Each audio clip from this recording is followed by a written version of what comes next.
এখন সংঘটিত হয়েছে।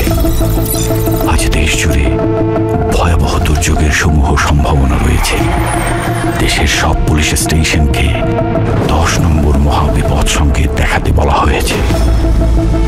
সমগ্র দেশের তাপমাত্রা এবং বাতাসের গতিবেগ আজ অস্বাভাবিক রকম ভয়ঙ্কর।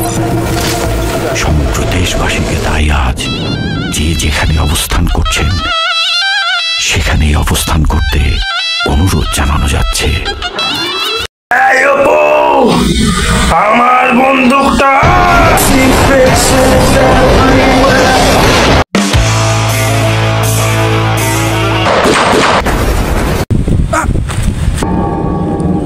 তুই ফাইল এটা নিয়ে তুমি ইনভেস্টিগেশন করছো না? লাস্টে কি দেখা যাবে?